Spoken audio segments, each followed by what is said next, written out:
Quitting smoke is difficult but not impossible.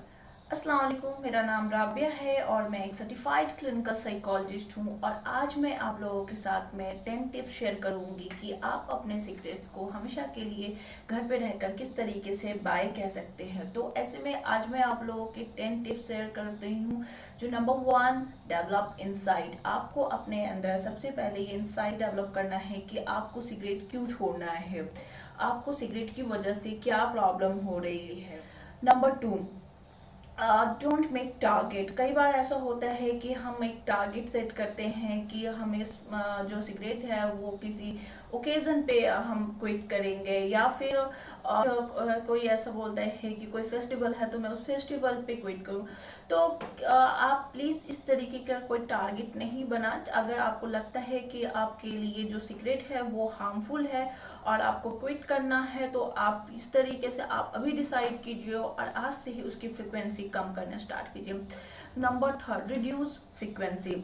जैसे आप ये देखिए कि अगर आप जो है स्मोकिंग दिन में 4 से 5 बार कर रहे हैं, अगर आप 5 टाइम्स कर रहे हैं तो वैसे में फ्रिक्वेंसी कम कर दें।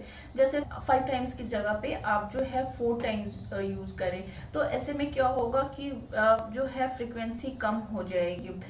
Number 4, manage your emotion. आप जैसे कि अगर आप जो है अपने सिगरेट को कम करते हो तो वैसे में आपके इमोशनल प्रॉब्लम आपको हो सकते हैं। जैसे कि आप ये देखोगे कि उस टाइम पे, जैसे मान लो आपने मॉर्निंग के टाइम को मॉर्निंग टाइम के सिगरेट को क्विट किया है, तो वहाँ पे आपको इमोशनल डिस्टर्बेंसेस फेस करना पड़ सकता है। तो आपको अवेयर रहना, जैसे कि आपको इरिटेशन हो सकती है, आपको जो है लाइक आपका मूड जो है वो सैड हो सकता है, एग्रेशन लेवल हाई हो सकते हैं। तो इस तरीके की इमोशंस आप में देखे जा सकते हैं। आपको एंजाइटी हो सकती है, आप तो ये सारी चीजें आप में होने के चांसेस हैं। तो आपको ये पता होना चाहिए कि आपने अगर सिगरेट क्विट किया है जिसकी वजह से ये इमोशनल प्रॉब्लम्स आ रही हैं, तो जब आपको ये पता होगा कि आपकी इमोशनल प्रॉब्लम आपके सिगरेट की क्विट करने की वजह से हो रहा है, इस तो आप अपने इमोशंस को मैनेज कर पाएंगे।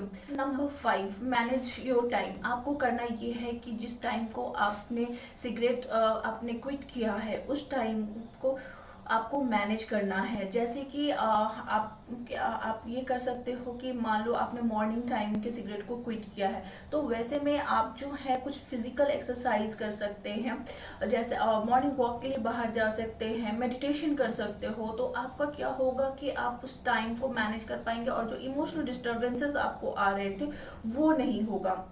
Number 6, remember 1 day. आपको एक दिन लेके चलना है। कई बार लोग ऐसा करते हैं कि वो 10 दिन का टारगेट बनाते हैं या 1 वीक का टारगेट करते हैं, या फिर वो 1 महीने का टारगेट भी कर सकते हैं। तो ऐसे में क्या होता है ना कि हमें फिर क्रेविंग स्टार्ट हो जाती है और फिर हम उस चीज़ को मैनेज नहीं कर पाते हैं।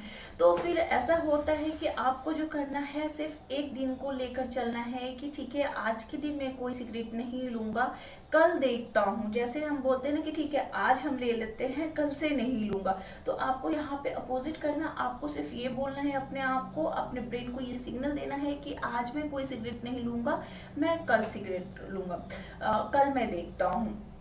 Number 7, use oral substitution. आपको करना ये है कि आपको जब भी कुछ क्रेविंग हो रही है या फिर इस तरीके की आपको लगता है कि आपको सिगरेट लेना है, तो उस टाइम पे आप कुछ ऐसी चीज रखो जिससे आप जो है अपने माउथ का एक्सरसाइज कर पाओ। लाइक कि आप ड्राई फ्रूट्स रख सकते हो, ड्राई फ्रूट्स में किशमिश रख सकते हो। देन आप जैसे निकोटिक्स च्युइंगम आता है तो आप वो यूज कर सकते हो। तो इससे भी आपको काफी हेल्प मिलेगी। नंबर 8, से नो टू सिगरेट। आपको अपने सिगरेट को ना कहने का तरीका सीखना होगा, क्योंकि कई बार ऐसा होता है कि जब हम अपने फ्रेंड्स के पास जाते हैं और या अपने किसी ऐसे दोस्त के पास जो लोग सिगरेट लेते रहते हैं और हम उनको बता देते हैं कि अच्छा उन्होंने हमें ऑफर किया और मैंने ये बोल दिया कि नहीं नहीं मैंने तो सिगरेट छोड़ दिया है, मैं तो नहीं लूंगा। तो वो क्या करते हैं, वो आपको इन्फ्लुएंस करेंगे, वो बोलेंगे कि अच्छा कोई बात नहीं एक ले ले, या फिर आपको मजाक भी बना सकते हैं। तो ऐसे में क्या होता है ना कि हम फिर से वो एक सिगरेट ले ही लेते हैं। तो आपको करना ये है कि आपको ये नहीं कहना है कि नहीं मैं सिगरेट नहीं लूंगा, या मैंने सिगरेट छोड़ दिया, या मैं सिगरेट छोड़ रहा हूँ। आपको कहना ये है कि आज जो है मेरा फास्ट है जिसकी वजह से आज मैं नहीं लूंगा, या फिर आप ये कह सकते हैं कि मेरे पास कुछ काम है और अगर मैं ये अभी सिगरेट लेता हूँ तो इसकी वजह से मुझे प्रॉब्लम हो सकती है, या फिर आज घर में कुछ काम है, मम्मी ने मुझे बुलाया है तो मैं फिर दूसरे दिन तुम लोगों के साथ में ही सिगरेट एंजॉय करूंगा। तो इस तरीके से आप अपने फ्रेंड्स को आप बता सकते हो कि मुझे सिगरेट नहीं लेना है, लेकिन ये नहीं कहना है डायरेक्ट कि आप जो हैं वो सिगरेट्स को छोड़ चुके हैं या छोड़ रहे हैं। Number 9, manage your craving. आज कई बार जब हम सिगरेट को रिड्यूस करते हैं और तो उस टाइम पे क्या होता है ना, हमें क्रेविंग होती है। हमें एक क्रेविंग का मतलब एक तीव्र इच्छा हमारे अंदर होती है कि हमें बस अभी ये सिगरेट चाहिए ही चाहिए, और वैसे में क्या करते हैं कि हम जाकर सिगरेट ले लेते हैं। तो ये बहुत ही इम्पॉर्टेंट है कि आप अपने क्रेविंग को मैनेज करें। इसके लिए आप जो है अपने साइकोथेरेपिस्ट से बात कर सकते हैं, या अपने फैमिली मेम्बर से बात करते हैं, या आपके जो कुछ अच्छे दोस्त हैं जो कि स्मोक नहीं करते, जो सिगरेट नहीं लेते हैं, आप उनसे बात कर सकते हैं। इसके अलावा आप अपने आप को डिस्ट्रैक्ट कर सकते हैं कि आप किस तरीके से किसी काम में इन्वॉल्व हो जाए, आप उस जगह से हट जाए, तो आप ये देखेंगे कि आपकी जो क्रेविंग है वो मैनेज हो जाएगी। Number 10, reward yourself. आपको करना क्या है कि जब आप इतनी मेहनत इतने टाइम से कर रहे हो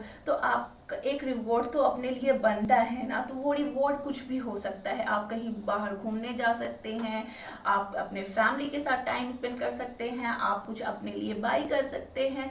तो कुछ भी जो आपको पसंद है, जो आपको लगता है कि अब तक आपने वो काम नहीं किया है और अब आप वो सिगरेट के छोड़ने के बाद आप कर सकते हो। तो ये 10 टिप्स जरूर आप फॉलो करें, जिससे आप ये देखेंगे कि आपकी जो स्मोकिंग प्रॉब्लम है वो काफ़ी हद तक कम हो जाएगी।